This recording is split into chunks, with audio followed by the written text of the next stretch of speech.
We are back, we are so back. Kita kembali lagi di Halftime bersama dengan Paul dan Tamara. Bagaimana kita hari ini, ada sukacita? Oh pastinya ya, karena semua hari itu adalah baik. Dan semua yang Tuhan kasih itu pasti mendatangkan hal baik. Haleluya. Ya, selama 15 menit ke depan ya, karena memang kalau yang namanya 2 kali 15 kan ya.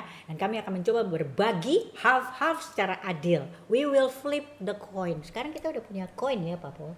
2 kali 15 ya? Enggak, satu aja. Oh, satu. Jadi kan kalau misalnya perpanjangan waktu tuh 2 kali 15, babak 1 15, babak 2 15. Oke. 15-nya kita bagi 2. Oke? Oke. Kalau half time kan sebenarnya waktu istirahat ya, itu 15 menit juga. Itu 30, Pak. Kalau cuma 15 menit mereka kesian juga ya, gitu. Oke, kita flip coin dan Ngomong-ngomong sekarang kita pakai kesebelasan apa nih? tuh, kita nih ya, Jerman dan Argentina. Oke? Seperti yang kita Juara dunia ya? Ya, seperti yang kita ketahui ada Batistuta ya di Argentina. Orang lama banget nggak sih kelihatannya ya? Dan kalau misalnya di sini ada Oliver Kahn dulu ya, Oliver Kahn. Gitu. Oliver Kahn itu diyakini juga memiliki darah Batak. Karena kalau misalnya dilihat ya rahamnya segi 4 kayak orang Batak. Gitu ya. Jadi Oke. kita flip coin dulu Kita ya. flip coin dulu ya. Kemarin kan saya udah gagal mulu tuh ya, saya selalu jadi yang belakangan ngomong. Kita lihat ya hari ini, oke? We flip the coin. Gagal. Ya, memang gitu. Kita itu kan namanya juga latihan ya. Itu kan biasanya wasit-wasit kan udah terlatih. Oke, sekali lagi. Oke, kita akan melakukannya sampai 3 kali, itu namanya hat trick. Ya, nggak apa-apa. Kalau 3 kali ini masih gagal juga ya, kita lanjutkan acara ini sampai hari Rabu.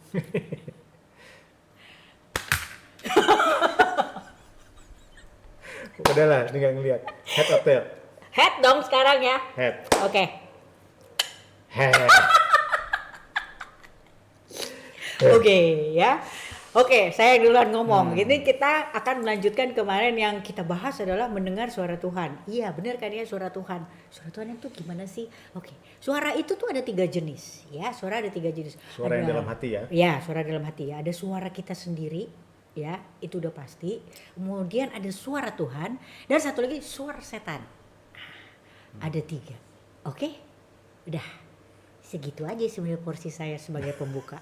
Dan saya harus serahkan lagi sama Paul. Ya, jadi memang kalau kita bicara mendengar suara kan, kemarin kita bicara soal suara Tuhan ya. Suara Tuhan itu berbagai media, tetapi kadang-kadang kita perlu memeriksa suara yang datang itu baik dalam hati kita ataupun dari yang datang kepada kita lewat berbagai media, itu suara siapa sebenarnya. Sehingga kita bisa tahu bahwa Tuhan sedang berbicara kepada kita. Tadi betul ya, Tamara sudah sampaikan ada 3 suara. Nah, sekarang supaya kita tidak salah dengan suara diri sendiri, biasanya suara diri sendiri itu dipikir-pikir, itu ya hasil perenungan gitu kan ya. Kalau suara dari iblis itu biasanya selalu sifatnya itu membawa ketidakdamaian sejahteraan gitu kan ya. Intimidatif. Jadi, intimidatif gitu kan, dan shortcut. Dan biasanya itu mengumbar kepada kedagingan kita. Walaupun kelihatannya bagus gitu kan, tapi kalau kita runut-runut ke ujungnya itu hanya untuk memuaskan daging kita aja gitu kan ya. Nah sekarang bagaimana caranya kita tahu yang namanya suara Tuhan? Nah, yang pertama itu memang selalu muncul dari dalam hati kita. Kita tahu ketika kita dengar, kita lihat, kita membaca media tertentu, ya itu tiba-tiba muncul dalam hati kita.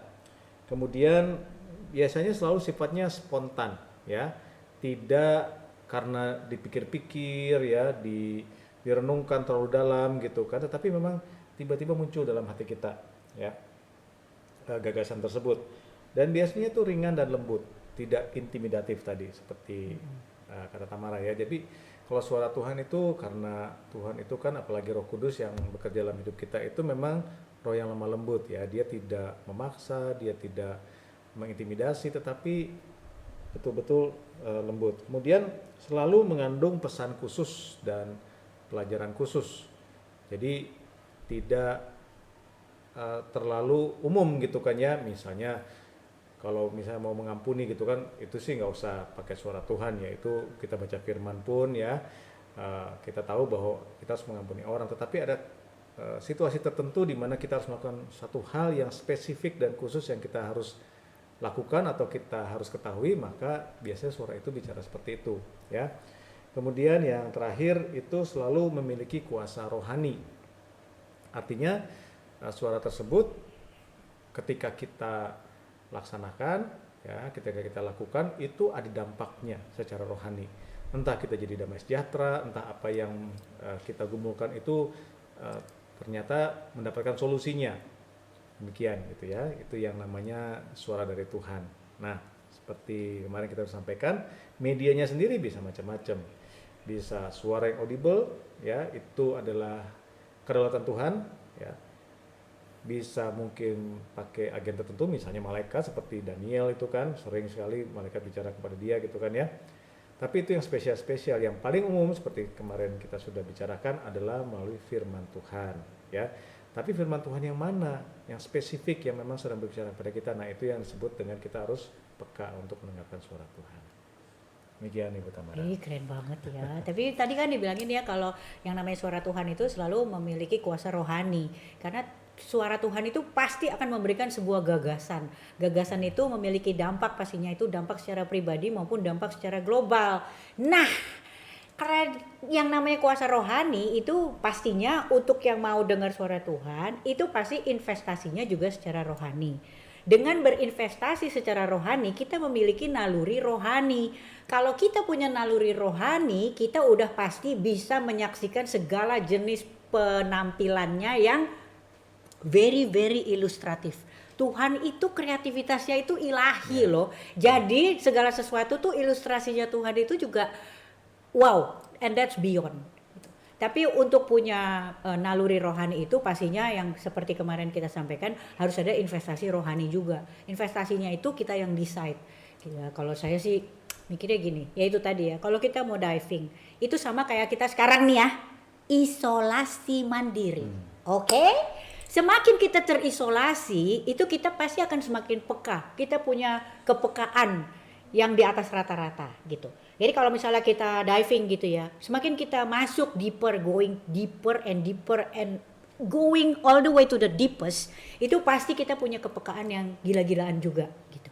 Tapi kalau kita mau main di dasar di atas aja, di layer-layer di permukaan ya kita masih dengar suara-suara yang lain. Nah, itu yang kadang-kadang kita tertipu, dan saat ini memang saya tahu persis bahwa saat ini dunia lagi ribut-ributnya. Di luar sana tuh banyak pengajaran, dan saya ini bukan siapa-siapa. Saya bukan teolog pinter, saya bukan master, saya bukan gembala yang punya tingkat rohani mungkin kita ngelihat yang mereka sudah lebih dulu ada. Yang bisa saya lakukan sekarang adalah mengisolasi diri saya sendiri secara aktif gitu. Untuk apa? Untuk bisa mendengarkan langsung dari suara Bapak saya gitu.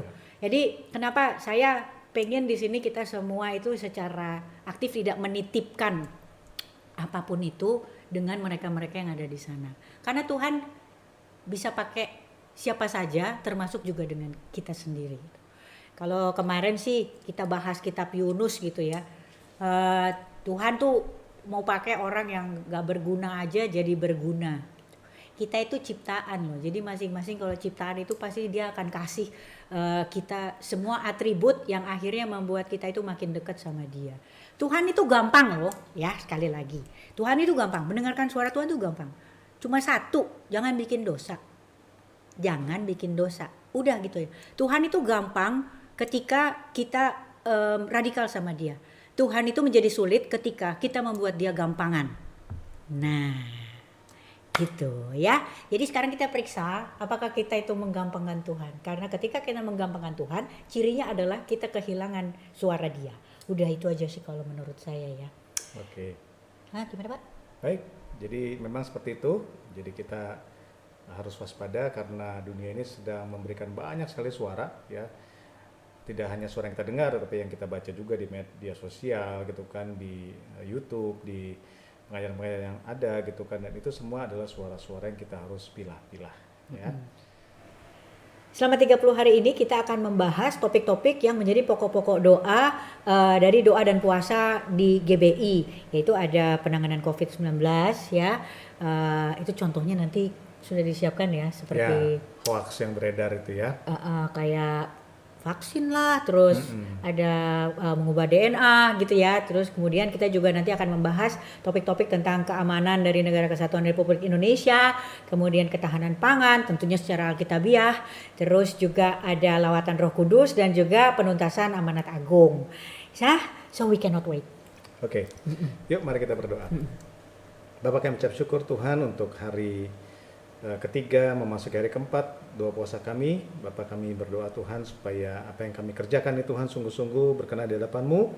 Kami mau Tuhan meninggalkan kedagingan kami dan fokus kepada Engkau Tuhan supaya kami bisa berdoa bagi bangsa dan negara kami. Kami berdoa Tuhan supaya pandemi ini segera berlalu Tuhan, dan supaya ada keamanan di negara kami, ada damai sejahtera Tuhan Yesus. Kami juga berdoa Tuhan supaya ada peningkatan ekonomi Tuhan, pemulihan ekonomi.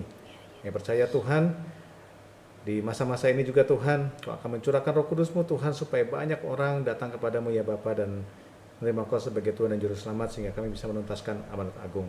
Terima kasih ya Tuhan, di dalam nama Yesus Kristus. Amin. Amin. So, remember ya, like Paul says, suara Tuhan itu membuat kita fokus, bukan ambisius. Dan untuk mencapai suara Tuhan, isolasi mandiri. Don't just go deeper, going to the deepest. Oke? Dan hidup adalah perjalanan, bukan pelarian. Kalau nggak penting-penting amat kayak sepak bola, nggak usah lari dari panggilan Tuhan, jalan aja, percaya aja. Saya Tamara Geraldine. Saya Paul Tuanakota. Tuhan memberkati dan salam olah jiwa.